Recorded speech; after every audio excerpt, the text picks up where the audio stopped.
dipersembahkan oleh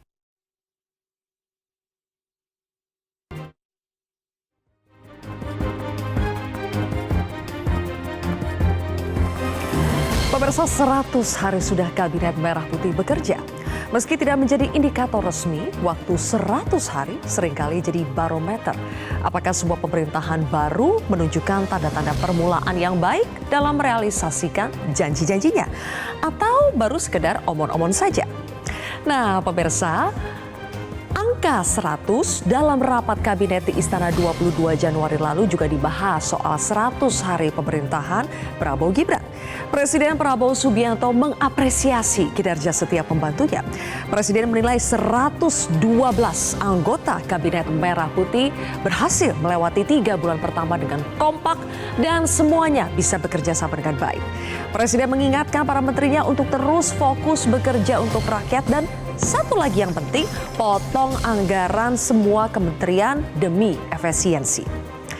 Nah, tapi di sisi lain kita lihat juga ada semacam rapor, ada yang memberikan penilaian kepada kinerja para menteri Kabinet Prabowo Gibran. Apa iya sih sebetulnya semua anggota kabinet sudah bekerja baik? Adakah buku rapor untuk masing-masing menteri sebagai bahan evaluasi? Siapa sebetulnya menteri yang dapat rapor hijau dan siapa yang diganjar rapor merah? Kita akan lihat bagaimana ada sejumlah survei yang menunjukkan kepuasan publik terhadap kinerja Prabowo Gibran. Angkanya di kisaran 80%. Namun ada lembaga Center of Economic and Law Studies atau CELIOS yang terang benderang merilis daftar menteri yang berkinerja buruk, tidak terlihat bekerja, bahkan katanya layak di reshuffle. Pemirsa, apa iya sih seburuk itu kinerjanya sampai dimasukkan ke dalam list yang bisa kita sebut sebagai rapor merah? Kontroversi mendatangi langsung ada 2 menteri yang namanya masuk di urutan teratas menteri dengan rapor merah di Kabinet Prabowo Gibran. Apa respons mereka? Inilah kontroversi selengkapnya. Janji menteri.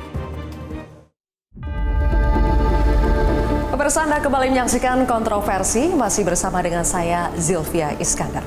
Kontroversi hari ini spesial karena kami menyoroti kinerja 100 hari Kabinet Merah Putih pemerintahan Prabowo Subianto Gibran Rakabuming Raka. Tentu saja penilaian dari Kabinet Merah Putih banyak ditentukan oleh kinerja para pembantu alias para menteri dari Presiden Prabowo Subianto. Ada yang menuai prestasi, tapi ada pula yang menuai kontroversi. Dan dalam kesempatan ini kami menghadirkan salah seorang menteri dari Kabinet Merah Putih, Raja Juli Antoni, Menteri Kehutanan Republik Indonesia. Kami undang bersama Bang Menteri, Bang Raja Juli. Silakan Bang Raja Juli, apa kabar? Bang, terima kasih ya sudah hadir di Metro TV. Terima kasih. Bang Raja, 100 hari pemerintahan Prabowo Gibran dari Kementerian Kehutanan. Apa yang bisa dibanggakan dalam 100 hari kinerja Kementerian Kehutanan? Kalau bisa saya simpulkan, dan itu yang saya internalisasikan ke teman-teman di Kementerian Kehutanan, kita harus mengubah paradigma kita melihat hutan. Ya. Jadi hutan tidak hanya tegakan yang indah yang bisa dilihat dari jauh, ya, betapa hijaunya, betapa rimbunnya hutan. Ya. Tapi kemudian faktanya selama ini rakyat miskin atau titik-titik kemiskinan itu justru berada di dalam hutan atau di sekitar hutan. Nah, ini yang harus diubah. Jadi bagaimana kemudian hutan menjadi sumber kesejahteraan, ya. Livelihood masyarakat yang ada di hutan harus dijamin. Ya. Hanya dengan itulah kemudian hutan kita bisa dapat terjaga dan sekaligus hutan menjadi sumber kesejahteraan masyarakat.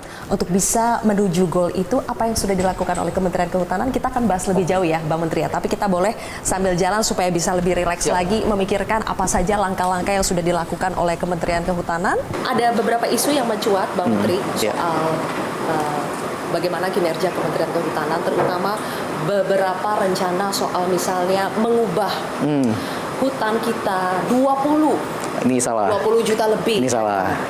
Saya belum selesai nih. Ya. Tapi tidak apa-apa, silakan dikoreksi Bang Menteri, karena itulah pentingnya Bang Menteri di sini untuk mengoreksi. Apa yang tertangkap di media adalah ada rencana untuk mengubah 20 juta hektar lebih hutan kita dialihkan menjadi hutan yang bisa ditanami untuk kebutuhan pangan dan energi.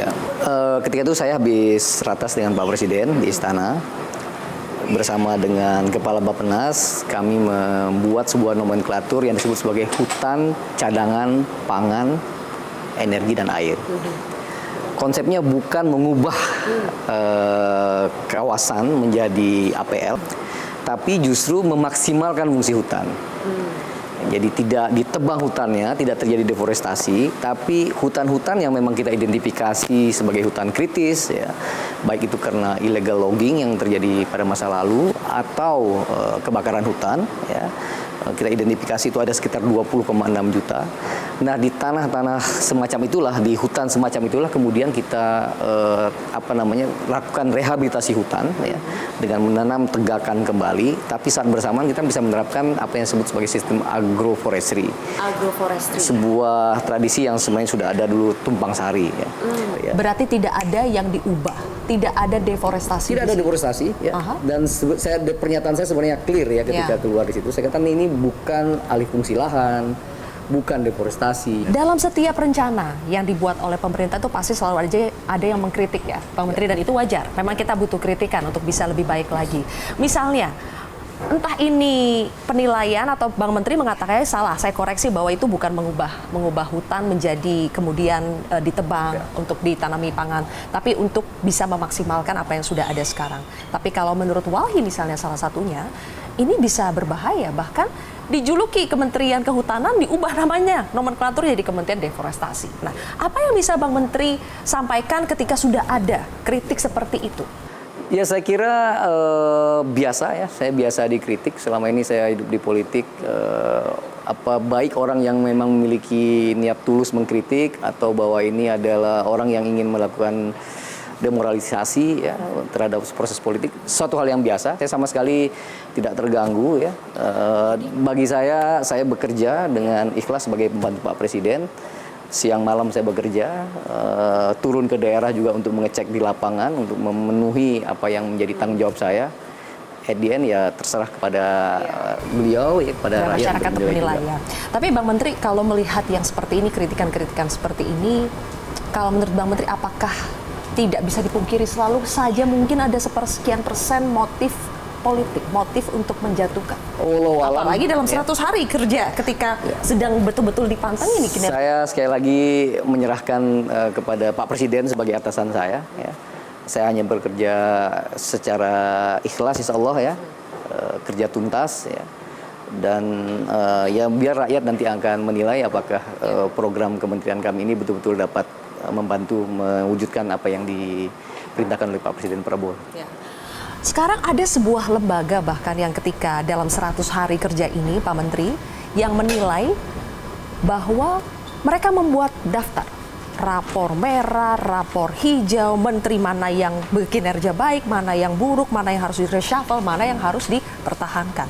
Dan ada nama Bang Raja Juli di situ sebagai menteri urutan pertama, menteri yang harus di-reshuffle, menteri yang sepertinya tidak bekerja. Itu ada dua kategori yang berbeda. Bang Menteri menanggapinya seperti apa? Kita sambil jalan lagi, Bang Menteri. Oke. Jadi bagaimana Bang Menteri menyikapi rapor merah yang dikeluarkan oleh lembaga serius, Bang?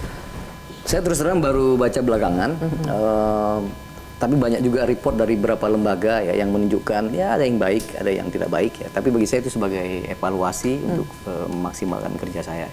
Insya Allah sekali lagi saya bekerja almost 24 hours ya. 7 days a week gitu ya untuk memang menjalankan amanah ini dengan baik. Makanya kalau pada saat di kategori yang katanya menteri yang tidak seperti bekerja, padahal kata Bang Menteri sudah bekerja. So monggo 7 kali 24 jam. Silakan, saya selalu juga update apa yang saya kerjakan. Ya, ini bagian dari amanah dari internal partai saya juga untuk transparan. Kalau melihat rapor-rapor seperti ini jadi pusing nggak? Jadi beban tidak? Sama sekali nggak. Sama sekali nggak. Bahkan saya hampir tidak membaca itu ya sampai kemudian ada teman yang memperlihatkan bagi saya. Iya, ada satu lagi yang ingin kami tanyakan, Bang Menteri, ini terkait dengan isu yang lagi hangat menjadi perbincangan karena terkait dengan proyek strategis nasional PSN. Tolong disampaikan kepada kami secara jelas, ketika ada usulan soal 1.600 lebih hektar hutan lindung ya, yang katanya ada di kawasan PSN PIK 2, yang katanya itu mau diubah juga. Benar tidak nih istilahnya mau diubah juga karena itu termasuk bagian dari PSN dan akan menjadi tropical coastland yang merupakan rencana dari PIK 2. Pertama ada pengajuan dari PJ Gubernur Banten. Dan betul pada tanggal 25 Juli sebelum saya masuk, surat itu sudah ada di meja Bu Menteri. Ada pengajuan pengubahan fungsi Hutan lindung. fungsi hutan ya seluas 1.603 hektar tersebut. Apa yang kami lakukan? Ya kami akan mendengar aspirasi masyarakat. DPR kemarin sudah merekomendasikan agar tidak ada perubahan fungsi. Dan yang paling penting adalah kami akan lakukan itu secara prosedural ya. Misalkan akan membentuk tim dulu. Ya. Saya ingin kaitkan dengan yang terjadi juga baru-baru ini, kita heboh, satu negara heboh membicarakan soal pagar laut yang akhirnya menyangkut kemana-mana, ya kan, termasuk ditanyakan juga ke Bang Menteri. Dulu Bang Menteri masih menjadi Wakil Menteri ATR BPN, ya. Ketika itu di zamannya Bang Menteri sebetulnya bagaimana prosesnya? Ketika saya melihat pertama berita itu, saya langsung bilang, waduh, saya jadi wamen dulu, pernah mencoba memperbaiki institusi ini, ternyata masih ada kelompok-kelompok jahiliyahnya nih yang masih berbuat suatu hal yang nggak baik. Tapi maksud saya begini, ini lagi-lagi soal politis ya. Ini seolah di framing dilakukan oleh Pak Presiden Jokowi misalkan ya. Saya ingin mengatakan gini, Pak, Pak Presiden Jokowi itu justru adalah orang yang sangat visioner, ya, bahkan revolusioner dalam konteks manajemen pertahanan di Indonesia. Mekanisme yang kita buat ketika itu adalah melakukan desentralisasi, otorisasi sertifikasi tanah.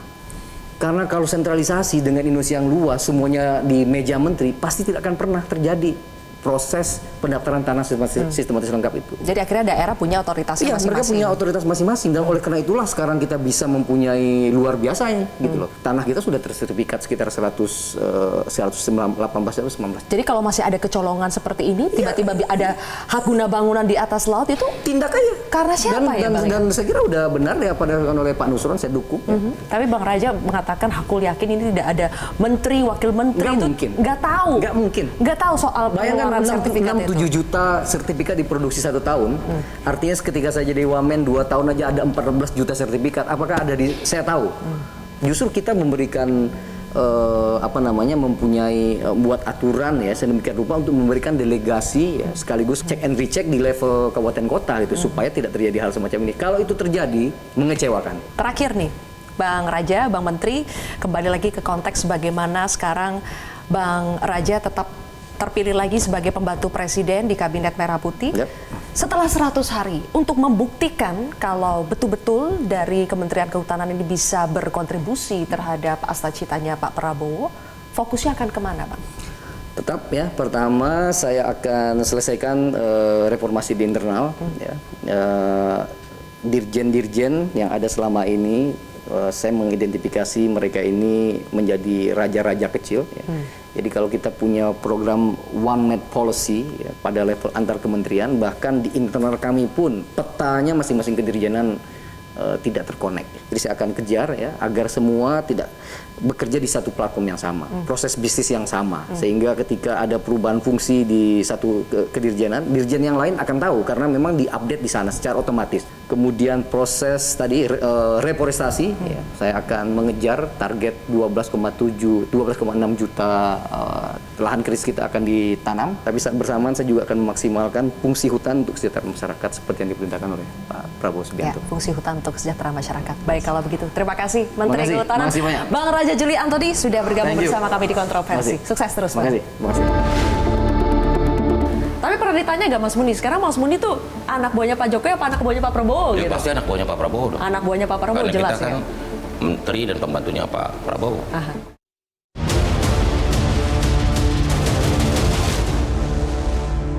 Dipersembahkan oleh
Gas baru ini ya.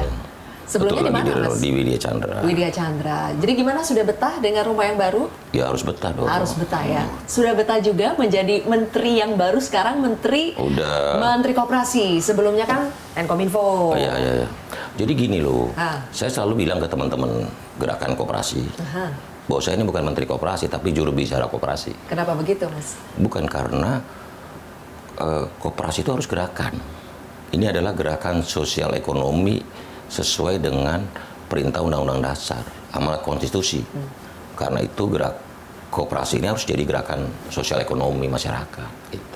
Mas, aku mau tanya dong nih, kebetulan di sini ada kertas dan spidol. Mas Oke, Muni, sekarang kan zamannya setiap menteri itu dinilai ya. Ada lembaga ini memberikan nilai ini, memberikan rapor ini. Itu kan bagian dari demokrasi. Kalau Mas Muni sendiri boleh dong menilai diri sendiri. Gini. Iya kan? Kalau memberikan skor, Saya gini, koperasi ini terus terang di Indonesia perlu tantangan tersendiri. Karena apa? Karena tingkat partisipasi masyarakat menjadi anggota koperasi baru 29,8 juta, baru 30 juta. Dibandingkan dengan Amerika yang katanya negara kapitalis, liberalis, individualis, dia 155 juta.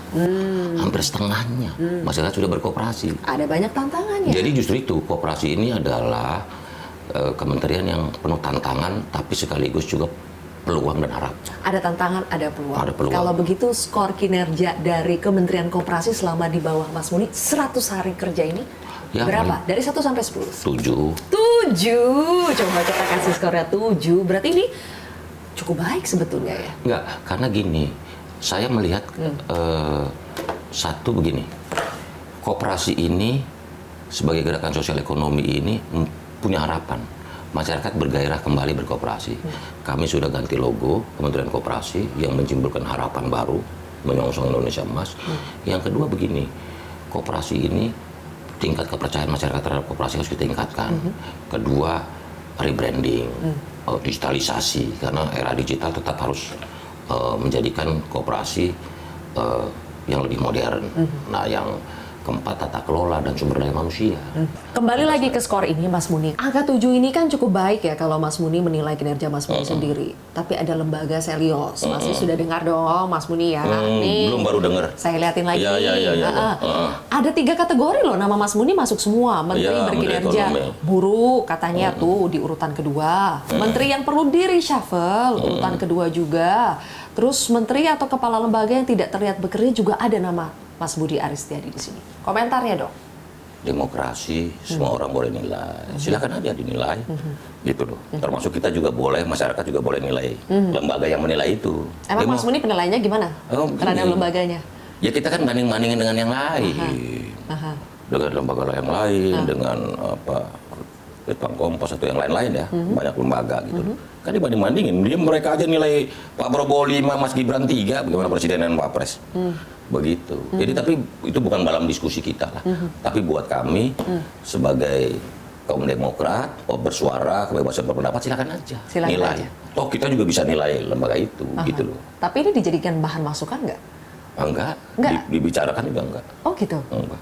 Memang Kementerian Koperasi ini kan baru dipisah dari Kementerian UMKM sehingga perlu effort yang lebih berat ya. Tapi buat saya ini challenging, nggak apa-apa. Orang boleh menilai nggak apa-apa. Lebih baik kita dinilai dari awal juga, lebih baik kita dinilai orang underestimate kita daripada mengoverestimate kita. Tapi kalau disebut kinerja buruk, patut itu di reshuffle. Kita ikut perintah aja. Kalau kita kan menyerahkan sepenuhnya kepada Pak Presiden. Tapi sejauh ini Presiden menyampaikan feedback untuk Kementerian Koperasi seperti apa, Mas Muni? Belum. Semua secara umum kan Presiden kemarin terakhir di sidang Kabinet Paripurna menyampaikan bahwa mengapresiasi kinerja Kabinet Merah Putih. Begitu. Selain Presiden Prabowo, Mas Muni kan hari Selasa kemarin tuh tertangkap kamera juga habis berkunjung ke Presiden ke-7, Pak Jokowi. Apa sih yang didiskusikan? Silaturahmi. Kita boleh sambil pindah tempat ya, Mas Muni ya. Jadi kemarin ketika Mas Muni bertemu dengan Pak Jokowi ini banyak yang bertanya-tanya. Gak mungkin lah cuma sekedar silaturahmi biasa. Apa yang didiskusikan? Silaturahmi bahwa harapan masyarakat terhadap pemerintahan ini, pemerintahan Pak Prabowo Gibran ini sangat tinggi, sehingga kita harus kelola dengan baik. Itu aja pesan Presiden, harus didukung penuh. Pemerintahan Ada yang Pak Prabowo. spesifik didiskusikan mungkin lebih terkait banyak dengan lebih banyak ke bagaimana isu-isu terkini, ekonomi kerakyatan, misalnya. koperasi, Ya, koperasi, misalnya minta soal saran dari Pak Jokowi juga Iya dong. kan, Mas Muni? Misalnya soal rumput laut, kelapa sawit. Kita tahu Mas Muni sudah lama sejarahnya dengan Pak Jokowi di Projo juga, ya kan. Kemudian pernah menjadi menteri pembantu dari Pak Jokowi juga, dan sekarang sudah menjadi menteri dari Pak Prabowo. Ada yang membanding-bandingkan nggak sih Mas Muni misalnya ketika Mas Muni menjadi menterinya Pak Jokowi dengan Pak Prabowo sekarang, berbeda tidak cara kepemimpinannya yang dirasakan oleh Mas Muni? Ini kan keberlanjutan. Jadi menurut saya tidak ada bedanya. Selama hati kita, pikiran kita, perasaan kita dan tindakan kita untuk negara, untuk rakyat nggak ada bedanya. Begitu. Memang tantangannya beda karena di Kementerian Koperasi ini lebih jejak, lebih menginjak bumi lah kalau kata teman-teman bilang, gitu loh. Jadi urusannya memang urusan dengan masyarakat, rakyat kecil. Tapi pernah ditanya gak Mas Muni, sekarang Mas Muni tuh anak buahnya Pak Jokowi apa anak buahnya Pak Prabowo? Dia Gitu? pasti anak buahnya Pak Prabowo dong. Anak buahnya Pak Prabowo, Karena jelas kita kan ya. menteri dan pembantunya Pak Prabowo. Kita ingat baru waktu itu dilantik sebagai Menteri Koperasi, sebelumnya Menkominfo, gara-gara oknum Mas Muni sampai harus dipanggil ke Bareskrim Polri. Saya ingin tanya soal itu, tapi kita sambil berjalan lagi Mas Muni. Oke.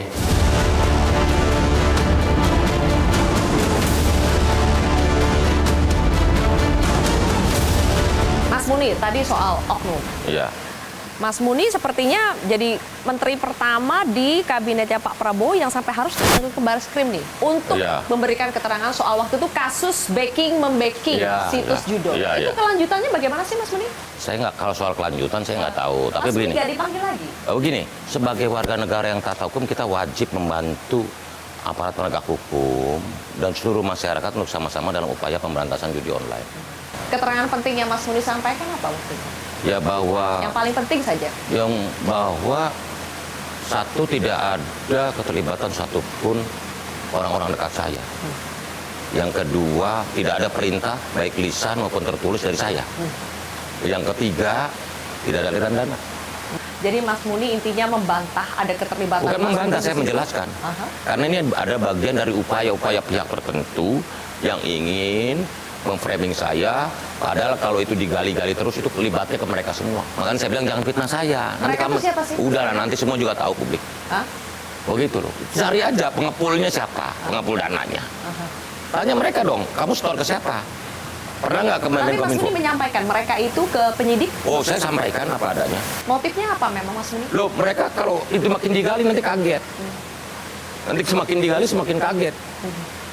Kan begini. Kemana aja itu alirannya. Ya. Begitu loh.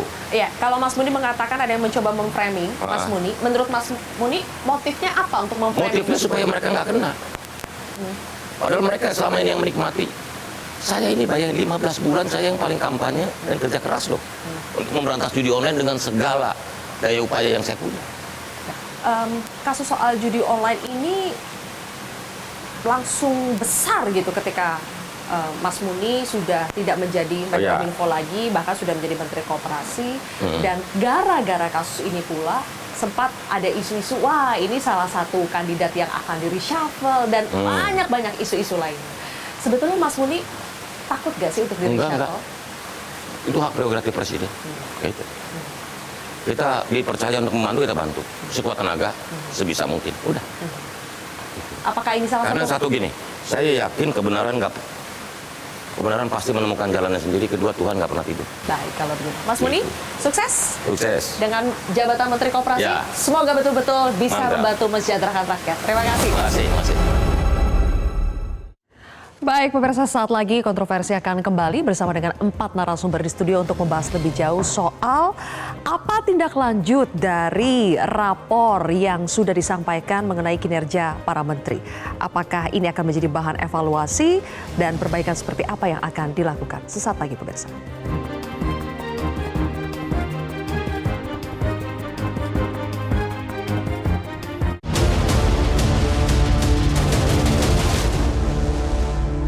Dipersembahkan oleh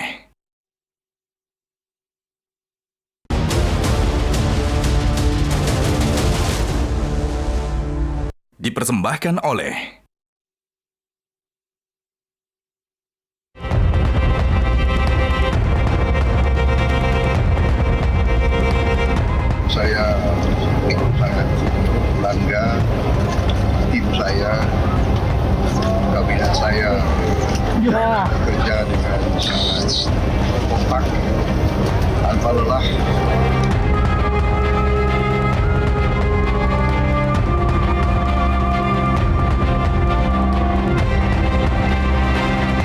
masih ada ekspektasi dari publik yang belum sepenuhnya terpenuhi dalam 100 hari ini.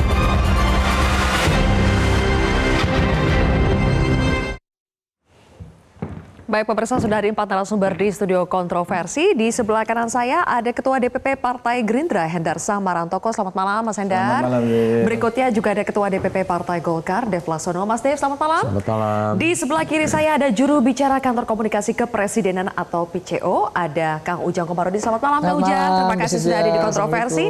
Dan juga ada Direktur Eksekutif Parameter Politik Indonesia Adi Praetno. Mas Adi, selamat malam. Selamat malam. Terima kasih semuanya sudah hadir. Mungkin saya ke Mas Adi dulu. Mas Adi, kalau tadi Mas Budi Ari Setiadi, Menteri Koperasi, memberikan skor 7 untuk dirinya sendiri selama menjadi menteri di 100 hari pertama. Kalau Mas Adi Praetno menilai secara keseluruhan Kabinet Merah Putih di bawah kepemimpinan Pak Prabowo, berapa skornya Mas Adi? Ya, saya kira secara umum Kabinet Prabowo dan Gibran 100 hari pertama ini tidak bagus-bagus amat dan tidak buruk-buruk amat. Artinya? Jadi saya ngasih skornya 6 sebenarnya. Kenapa saya skor 6? Saya menggunakan 2 variabel. Pertama adalah variabel survei opini publik. Jadi suka tidak suka, survei itu kan adalah alat bantu sebenarnya untuk mendeteksi bagaimana persepsi publik terkait dengan kinerja pemerintah. Kan sudah banyak survei yang menyebutkan 80,9% mereka itu cukup percaya bagaimana Prabowo dan Gibran itu sudah memulai sesuatu yang positif. Meski pada saat yang bersamaan publik sebenarnya tidak terlampau tahu apa indikasi tingkat kepuasan itu. Karena memang biasanya survei opini publik itu kan pertanyaannya tidak terlampau mendalam. Pertanyaannya tertutup, terbatas apakah Anda puas dan tidak. Setelah itu kan tidak diperdalam. Apa yang membuat Anda puas? Misalnya disebutkan satu persatu. Di survei seringkali terbatas, tidak di situ. Maka saya menemukan jawabannya, yaitu di survei yang berbasiskan kualitatif yang seperti yang disampaikan oleh kawan-kawan Cilios itu, dia mencoba untuk bagaimana mencari preferensi, bagaimana pendapat kalangan ahli yang disebut dengan expert judgment itu, bagaimana para ahli yang dinilai punya kapasitas, punya kompetensi, punya pengetahuan yang mendalam terkait dengan kinerja pemerintah dan menteri, kemudian muncul skornya. Sekalipun saya tidak terlampau setuju dengan skornya yang saya kira terlampau minor ya, tapi secara substansi yang ingin saya katakan adalah per hari ini 100 hari kinerja Prabowo Subianto dan Gibran itu yang paling bisa diraba itu paling mungkin hanya soal makan bergizi gratis, kemudian biaya haji turun, kemudian ada diskon untuk tarif listrik sebulan 2 bulan. Selebihnya di luar itu ya tentu adalah hal-hal yang sifatnya hanya sebatas pertama nih, sebatas rencana dan kemudian sebatas planning, dan banyak menteri yang justru dikaitkan dengan peristiwa masa lalunya. Nah, 2 menteri yang tadi Zilvia wawancara itu, bagi saya itu adalah efek dari peristiwa masa lalu yang kemudian memberikan bagaimana raport mereka itu diberikan merah, bukan terkait dengan apa yang mereka lakukan saat ini. Peristiwa masa lalu misalnya Budi Ari dengan ada isu keterlibatan dengan judol Budi Ari pada saat misalnya soal judi online, ataupun misalnya Raja Juli itu terkait dengan posisinya sebagai wakil menteri, terkait dengan ATR BPN dan seterusnya. Saya menduga gara-gara peristiwa masa lalu itu yang kemudian memberikan persepsi yang agak sedikit negatif. Kan bahkan ketua umumnya Bang Dev juga disebutkan di situ. Karena itu peristiwa masa lalu. Karena 100 hari sebenarnya itu tidak terlampau cukup sebenarnya untuk mendeteksi apa yang dilakukan oleh para menteri itu. Makanya kalau kita mau listing satu persatu, apa yang dilakukan oleh Prabowo dan Gibran 100 hari, itu tadi yang saya sebutkan, biaya haji turun, kemudian soal listrik diskon 2 bulan, apalagi itu. Kemudian yang lain itu hanya sebatas rencana, ingin bikin rumah 3 juta kan masih gelap gulita, untuk sekolah rakyat masih gelap gulita. Makanya dari Mas Adi nilainya 6 ya untuk kinerja Kabinet Merah Putih Prabowo Gibran. Betul, kenapa saya kasih 6? Ini semacam UTS lah, sementara UASnya masih tinggal 4 sampai 5 tahun lagi. Tadi ada satu lagi nama menteri yang sebetulnya masuk dalam daftar rapor merah dari Selios, Mas Dev, yang sudah disebutkan Mas Adi Praetno, yaitu ketua umumnya Mas Dev di Partai Golkar, Bahlil Lahadalia. Menurut Mas Dev, dengan nilai merah untuk Menteri Bahlil Lahadalia itu bisa diterima, atau Mas Dev juga mau seperti 2 menteri yang tadi mengatakan bahwa lembaganya Selios ini yang agak lain sendiri gitu? Ya, kalau saya bukannya membela, tapi kita mencoba seobjektif mungkin. Ya kan bersamaan dengan munculnya hasil survei Selios, ada juga hasil survei Kompas. Ya, kalau saya melihat lebih percaya kepada hasil Kompas. Kenapa? Karena dijelaskan cara proses pengambilan samplingnya, pendekatan ke masyarakat, bukan pendekatan lah, jejak pendapatnya seperti gimana. Nah, sementara kalau dari lembaga Selios, lembaganya baru saya dengar. Saya bukannya mendiskreditkan atau menganggap bahwa ini tidak kredibel, tapi ya kalau Kompas saya sudah tahu selama puluhan tahun. Tapi kan itu secara keseluruhan ya, kalau yang survei Litbang Kompas itu secara keseluruhan. Di Selios kita bisa melihat detail, angka untuk menteri. Kembali lagi, mau detail, mau makro, mau mikro, akan tapi yang menyelenggarakan siapa, cara penyelenggarannya bagaimana, yang diambil sampelnya itu siapa saja. Nah itu kan menjadi pertanyaan. Singkatnya Mas Dev menilai tidak layak Pak Bahlil masuk di situ. Loh, yang menganggap layak apa tidak, itu adalah presiden. Karena presiden yang memilih, presiden yang menggunakan. Nah selama presiden itu masih percaya, itu terbukti bahwa kerjanya masih sangat baik. Yang menilai adalah presiden, tepat sekali. Makanya ada Kang Ujang di sini. Kang Ujang, presiden sudah mengatakan pada saat rapat kabinet paripurna ya, bahwa mengapresiasi semua kinerja para menterinya dinilai kompak, solid, dan bisa bekerja sama dengan baik. Tapi sebetulnya itu kan yang kita lihat di panggung depan. Di panggung belakang, apakah sebetulnya ada koreksi atau evaluasi yang lebih detail untuk masing-masing menteri? Yang pasti begini Mbak Sylvia, kami bekerja itu full time. Artinya para menteri itu kompak, lalu juga menjalankan program yang sudah disodorkan kepada Pak Presiden ketika dilantik yang lalu. Di saat yang sama juga kami bekerja itu tidur itu 3-4 jam Mbak Sylvia. Jadi kalau kita bicara soal ukuran kinerja menteri, maka kami membacanya adalah sesuatu yang baik, yang positif. Kalaupun tadi ada penilaian yang negatif ya dari jajak pendapat yang dianggap ahli ya oleh Selios itu, tentu itu ya bagian daripada evaluasi saja. Karena kami berjalan baru 3 bulan. Kalau ibaratkan bermain bola 90 menit, ini kan baru 5 menit. Dan sudah tercipta gol-gol itu. Gol-golnya apa? Tadi MBG sudah, saya tambahkan dari Bang Adi tadi, bahwa ada kenaikan UMP 6,5%. Lalu juga penghapusan kredit macet dari para UMKM, petani dan nelayan. Nah, itu juga menjadi penting bahwa gol-gol itu sudah tercipta di menit-menit awal, 5 menit pertama dalam 90 menit pertandingan. Nah, kalau kita umpamakan lagi bahwa pemerintahan Pak Prabowo Gibran ini 3 bulan itu dari 60 bulan yang akan berlangsung ke depan, ini artinya 57 bulan lagi. Ini pun baru 5% nih, 3 bulan. Jadi apa yang dilakukan oleh pemerintah termasuk kabinetnya, bagi kami sudah bekerja keras, sudah melakukan yang terbaik. Kalau ada minus-minus, kekurangan, bolong-bolong, itu hal yang wajar. Karena wajar, tapi apakah bisa dibilang bisa ditolerir begitu, Kang Ujang? Yang pasti kami bekerja keras, pemerintah, untuk memberikan kerja yang terbaik dengan program-program yang dimiliki oleh kementerian. Ya Pak Prabowo selalu mengatakan, silahkan nilai kami 6 bulan begitu. Jadi sebenarnya kalau kita lihat penilaian dari publik yang menganggap 100 hari, kami tidak mengenal 100 hari. Tetapi agar lebih objektif, tadi agar tidak lebih singkat dan waktunya cukup, maka 6 bulan itu menjadi penting. Oleh karena itu Mbak Sylvia, kami memastikan kalau soal belakang layar tadi, yang jelas kami PCO itu Kantor Komunikasi Presidenan, hampir tiap hari rapat dengan kementerian dan lembaga untuk memastikan apa yang akan dilakukan step demi step, bulan demi bulan itu kami sudah rancang. Ya ini kita lakukan yang terbaik untuk kepentingan masyarakat bangsa. Artinya kalau ada penilaian negatif itu bagian daripada evaluasi lah. Tetapi kami yakin kami akan bekerja yang terbaik. Ada survei opini publik yang bisa dijadikan salah satu acuan. Tapi pertanyaan saya, di internal sendiri, Kang Ujang, apakah ada mekanisme yang bisa secara objektif memotret, mengukur, memastikan kinerja atau rapor dari para menteri ini, setiap menteri itu dipantau, ada tidak? Ada, kan kalau kita lihat pemerintahan yang lalu kan ada KSP. KSP kan bisa menilai kinerja menteri itu dan evaluasi internal istana itu selalu dilakukan. Masukan-masukan publik selalu juga dijaring gitu. Oleh karena itu tidak usah khawatir gitu bahwa apa yang menjadi catatan gitu dari para menteri dengan program-programnya itu juga akan terlihat kok, baik dari sisi internal di istana ya maupun oleh publik. Karena bagaimanapun ini pembuktian pemerintahan Pak Prabowo Gibran, kami ingin bekerja terbaik untuk rakyat Indonesia, maka ya menteri pun komitmen akan selalu bekerja yang terbaik. Oke. Tadi kalaupun ada riset ya, penelitian ataupun survei Baik. yang menganggap mohon maaf agak miring, yaitu tentu menjadi bagian koreksi yang tentu masih perdebatan juga soal metodologi Dalam dan 100 hari sebagainya. Pak Prabowo dan Mas Gibran memimpin, ada beberapa isu miring tadi. Saya ingin tanya ke Mas Hendar Sam. Salah satu yang paling membuat gaduh satu republik ini adalah soal pagar laut. Nah, apakah isu-isu seperti ini mengganggu untuk Partai Gerindra yang merupakan partainya Pak Prabowo? Dijawab nanti Mas Hendar Sam. Kita harus jeda terlebih dahulu, pemirsa. Kontroversi kembali sesaat lagi.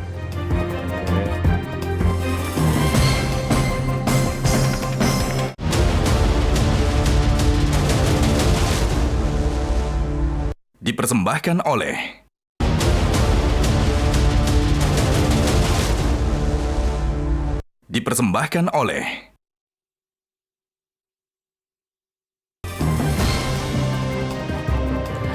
Kembali lagi di kontroversi, pemirsa. Mas Hendar Sam, karena pemerintahan Pak Prabowo ini mengusung konsep keberlanjutan ya. Makanya semua PR-PR atau beban dalam tanda kutip yang terjadi di pemerintahan sebelumnya akhirnya juga banyak ditanyakan lagi ke pemerintahan Pak Prabowo. Termasuk soal gaduh pagar laut. Kebijakan-kebijakan itu dibuat di pemerintahan sebelumnya. Nah, sekarang Pak Prabowo yang dalam tanda kutip harus bertanggung jawab, menyelesaikan lah ya, mencari solusi. Nah, apakah ini sebetulnya mengganggu? Karena sebetulnya bukan kerjaan Pak Prabowo, tapi mewarisi saja gitu. Ya, tapi kan itu kan merupakan konsekuensi daripada seorang presiden baru ya, bahwa nggak bisa memisahkan antara rezim yang lama dengan rezim yang baru. Ya, kalau kita mengambil analogi bahwa hutang yang lama dari rezim yang lama tidak bisa ditimpakan kepada rezim yang baru, kan itu kan nggak fair juga. Jadi memang itu merupakan konsekuensi dan challenging bagi Pak Prabowo dan Mas Gibran untuk menuntaskannya. Dari situ, itu yang pertama. Yang kedua juga bahwa sebenarnya di setiap pemerintahan tentu punya pemimpin itu punya model dan stylenya masing-masing. Pak Jokowi mempunyai style yang begitu solonya ya. Kadang-kadang tersirat ya kan apa yang disampaikan ke publik, tapi Pak Prabowo mempunyai style yang begitu blak-blakan dan saklek dan tegas ya. Kita bisa lihat, nggak usah jauh-jauh, di beberapa hari belakangan sini saja dia sudah mengatakan itu kan, himbauan kepada tegas kepada aparat hukum untuk setia kepada bangsa dan negara. Nah, jadi hal-hal tersebut sebenarnya kan nggak perlu diterjemahkan lagi, hal-hal kayak gitu ya. Jadi udah tegas gitu masalah-masalah gitu. Dan itu juga sebenarnya tinggal bagaimana para menteri-menterinya ini bisa, dan aparat penegak hukum ini bisa menerjemahkannya secara tegas dan saklek juga, gitu loh. Jadi nggak ada lagi cara berpikir menerjemahkannya secara berbeda, karena beliau tuh orang yang saklek. Kalau A B gitu lah, ya kan. Kan udah jelas ya kan, nggak boleh main APBN, nggak boleh main APBD ya kan, seperti itu udah jelas, nggak boleh makan uang rakyat, efisiensi di segala bidang ya kan, kita harus segala menutup kebocoran 30% itu strategiknya seperti ini. Jadi sistematik dan strategik banget hal-hal tersebut yang harus diikuti. Maka saya melihatnya kan dari sisi yang lain ya kan gitu kan, apakah kepuasan publik yang begitu fenomenal 80,9% ini kepuasan publik terhadap Presiden Prabowo atau seluruh kabinetnya? Kan ini kan harus kita breakdown juga ya. Jadi kita kan nggak tahu pertanyaannya seperti apa. Nah kalau kita melihatnya sentralnya ke Pak Prabowo, saya rasa yang kalau kita baca-baca lah mama di medsos dan lain sebagainya, hampir tidak ada residu negatif ya terhadap Pak Prabowo pribadi tentang spirit beliau untuk membersihkan bangsa ini ya kan. Tapi memang ada beberapa menteri-menteri yang mungkin ini residu-residu politik masa lalu dan juga gaya komunikasi publik yang mungkin belum bisa menyatu. Karena ibarat ini kan kalau tim sepak bola ya baru dibentuk timnya ini, ritmenya belum dapat. Makanya, Mas Hendar, dari Partai Gerindra resah tidak sih kalau misalnya sebetulnya Pak Prabowo-nya sudah bagus, tapi karena 1-2 sejumlah orang pembantunya atau tadi anak buahnya salah menerjemahkan atau tidak tegas dalam menerjemahkan kata-kata Pak Prabowo, sehingga akhirnya mengganggu tidak kinerja dari pemerintahan Prabowo secara keseluruhan? Apakah ini meresahkan buat Partai Gerindra? Ya sebenarnya saya nggak mewakili Partai Gerindra untuk masalah yang gitu. Cuman kita juga harus wise melihatnya. 100 hari dari 1825 hari pemerintahan itu kan tentunya bukan sesuatu hal yang menjadi patokan dan barometer sebenarnya. Jadi kita melihatnya bahwa ya tim ini belum sepenuhnya ngeblend aja, belum sepenuhnya bisa menerjemahkan. Karena gini ya, kalau kita melihat ya banyak di rezim pemerintahan sebelumnya maupun di dalam negeri dan di luar negeri 100 hari itu kadang-kadang itu banyak lebih kepada hal yang sifatnya grand design aja. Tapi beliau pada saat ini karena memang sudah isi kepalanya itu udah penuh gitu loh, ya kan, ide-ide kebangsaannya dan strategi itu memang sudah beliau sampai buat buku berbagai macam bagaimana cara menyelesaikan bangsa ini ke depannya. Jadi grand design itu langsung dieksekusi kan gitu kan ya, termasuk yang masalah kalau kita bicara masalah pagar laut kan nggak ada hal yang perlu diterjemahkan atau ditafsirkan secara berbeda ya. Iya, makanya oleh karena sudah berbingung-bingung kita menanti sebetulnya terjemahan di bawahnya itu seperti apa outputnya. Makanya saya mengapresiasi apa yang dilakukan oleh Mas Nusron ya kan selaku Menteri ATR BPN, bahwa beliau langsung saya itu nggak ada loh ngasih usulan apakah dia, tapi saya tahu bahwa pemikiran Pak Prabowo itu harus diterjemahkan seperti apa. Saya ambil contoh seperti ini ya. Singkat Mas Hendarsam. Untuk case di pagar laut itu, yang paling utama kalau memang ada pelanggaran administratif terhadap penerbitan sertifikat itu di bawah 5 tahun, maka Menteri ATR BPN itu ya koreksi bisa langsung. Udah nggak usah lama-lama nunggu-nunggu kalian itu zoom aja selesai kok masalah itu kan. Nah akhirnya besoknya itu tadi udah dicabut gitu loh. Jadi untuk contoh ya Mas Nusron, beliau bisa menerjemahkan tersebut ya. Nah, tapi kalau untuk yang sertifikat yang di atas 5 tahun, beliau harus minta petunjuk dulu nih fatwa ini, jangan sampai juga salah kan. Dari tadi Mas Hendarsam, narasumber yang lain mengatakan 100 hari itu adalah waktu yang masih singkat untuk menilai secara keseluruhan yang fair gitu ya. Tapi untuk menteri-menteri yang sebetulnya bukan menteri baru, dari zamannya Pak Jokowi juga sudah ada, misalnya Pak Bahlil begitu ya. Mas Dev, kan biasa ya 100 hari menjadi ukuran ancang-ancang apakah orang ini harus dipertahankan, apakah harus di-reshuffle. Sebetulnya kalau sebagai menteri yang juga sekaligus ketua umum itu merasa ada imunitas gak sih, kekebalan gitu, kalau ketua umum juga biasanya akan lebih sulit untuk di-reshuffle. Ada merasa seperti itu tidak Mas Dev? Ya kalau itu mesti tanya langsung ke ketua umumnya. Bagi Golkar merasa lebih aman tidak? Ketua umum udah pasti aman nih sebagai menteri, tidak akan di-reshuffle. Nah, kita tidak melihat merasa lebih aman, enggak. Kan kita harus semua kembali ke performanya, dan performanya itu kan yang tadi kita bahas. Kita menentukan yang menyikapi adalah presiden. Karena presiden yang tahu persis bagaimana pandangan, pikiran, visi misi beliau diterjemahkan di dalam kebijakan di kementerian tersebut.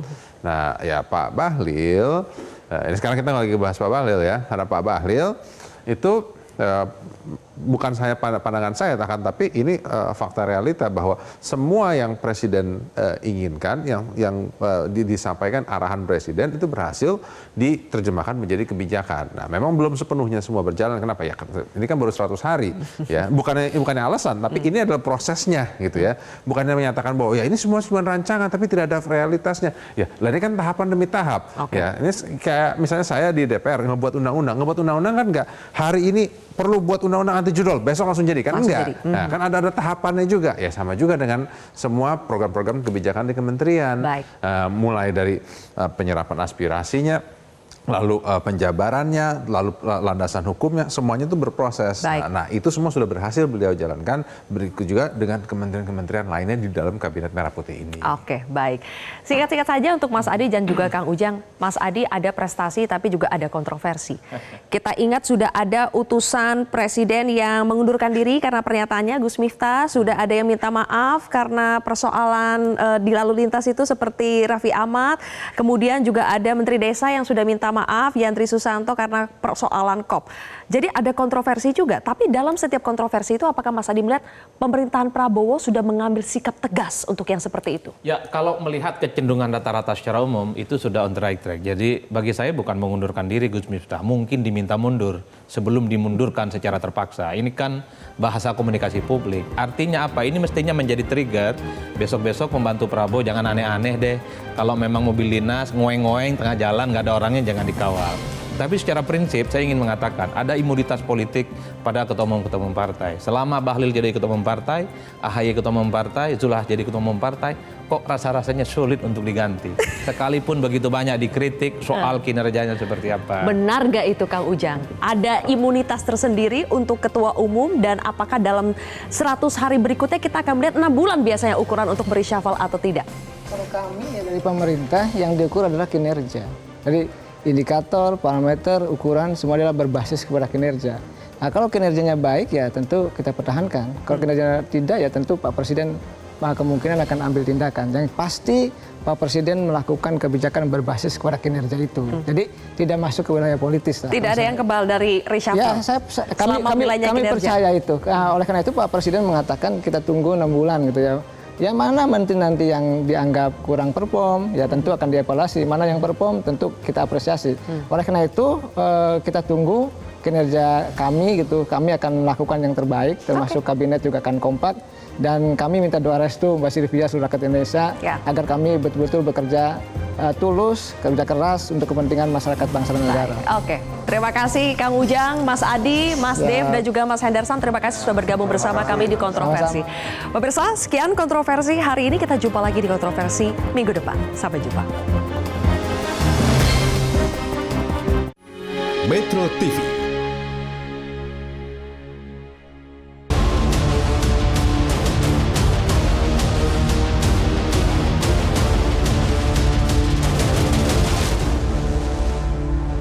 Dipersembahkan oleh